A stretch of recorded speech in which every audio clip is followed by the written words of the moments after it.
What's up, guys? This is Fallen from OTB. We have a nice little quick war recap we're going to go over here. That would make it the showcase. Is it number 5 or 6? I definitely forgot already. That's not the important part. The important part is we got a decent war to run over here. And Drum had done a couple TH8 related things, so I'm going to do this one with just a good TH9 recap here. And we're going to start out with the Great Sagres here on that nice Go Wee Wee with the back end loon option that, we do enjoy so much. And let's run this thing over here and see exactly what he went about doing. I haven't really practiced looking over these attacks here, but let's see how she goes. And golems are nice, nice 3 golem spread right there.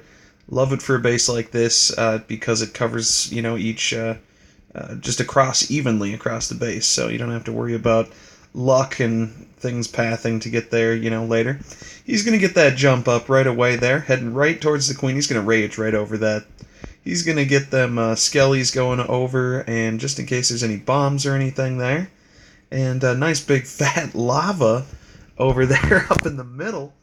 And that lava's just going to kind of roam around and be dumb. And look at all those wizards in the middle right here. There are a significant amount of wizards and witches getting in there, doing their work, making a really good happy time for one another.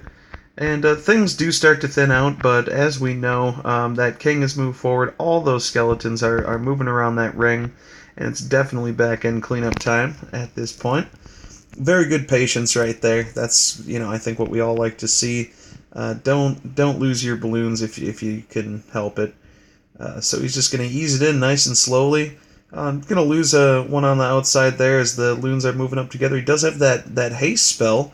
I forgot if he used it. And okay, of course, that is the place to use it too. So that was very, very well done.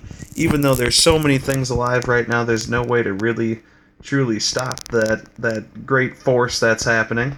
And just an awesome attack by Sagres here, doing the work when we needed it. It was beautiful. Beautiful. Anyways, I think we had a good attack by Snow right here. Yeah, sure. Here's another similar to the last attack, and sometimes you're going to be using those hogs to be able to do the back end cleanup if the base calls for it. And in this particular case, I think it could have gone either way, but the way that he used his hogs was a little bit different. And he needed to be able to use hogs if he was going to attack from this angle. So that was a smart decision on his behalf. That good old fat dragon up there finally going to go down. One balloon staggering behind here a little bit late as the main kill squad gets moving in right here. And he's going to get up that jump just to make sure both sides are covered here pretty shortly, I believe. As soon as he breaks in, yep, sure. And losing a couple things to the outside, but as long as the witches stay alive, I think everything's going to be okay. And he's just going to get into that huge corridor right there where this is where the skeletons really can do their work and jump in and just create a good ruckus all over in the middle. Just, you got to make the plan for the witches to be moving forward and punching to the core. That is when they're useful. So he's got to heal just to keep whatever has moved into the middle alive right now. Not the biggest benefit from that heal, but it had to be used, and that was the time. So he's just going to keep the heal bus going, and these hogs are kind of coming in from the side, and just kind of, just a sideways, kind of working their way across the base here. He didn't even really have any spells for him, but he's going to be able to use them just kind of in the background as all the skeletons are working around, and a good majority of the defenses have gone down. Once again, that was perfectly planned. I think that's an attack that needs to be used more often. Sometimes the balloons for the back end just aren't the right way to do it.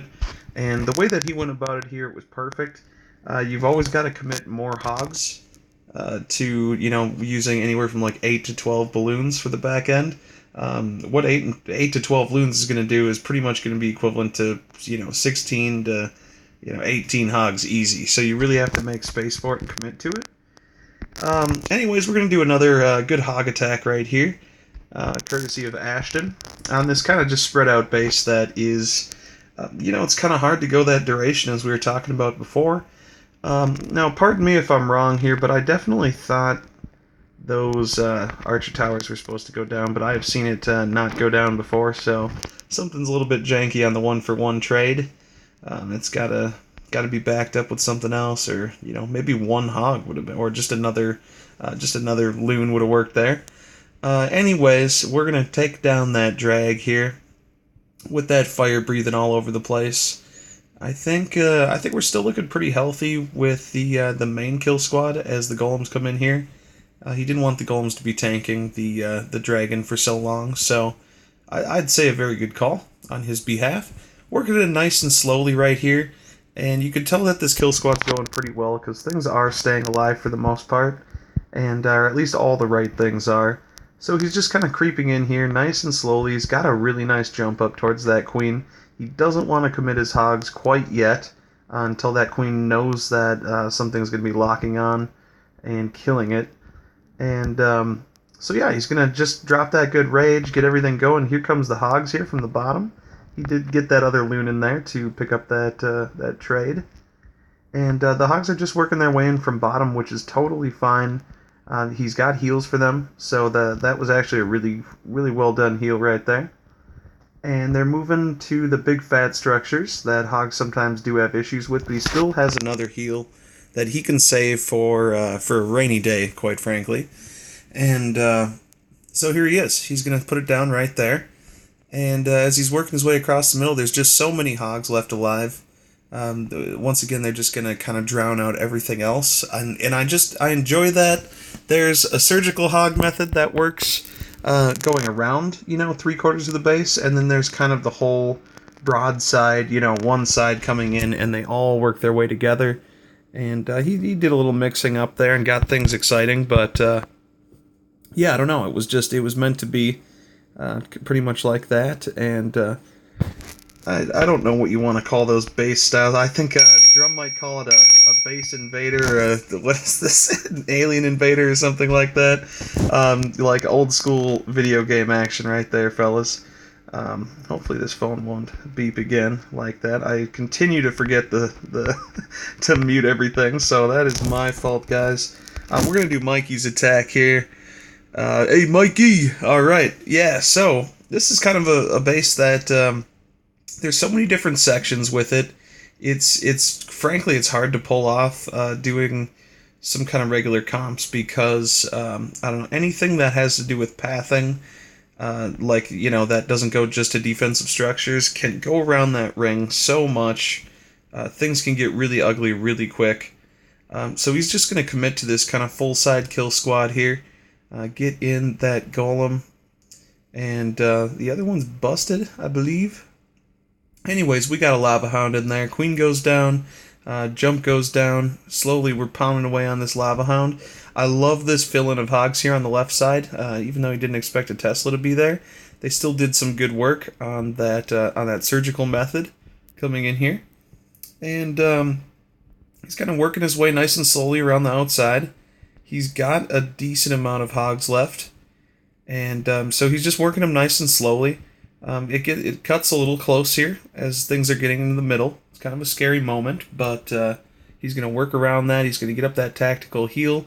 He's also going to have that heal up where he thinks there probably is a bomb, and I'm pretty sure this is what he's thinking as well.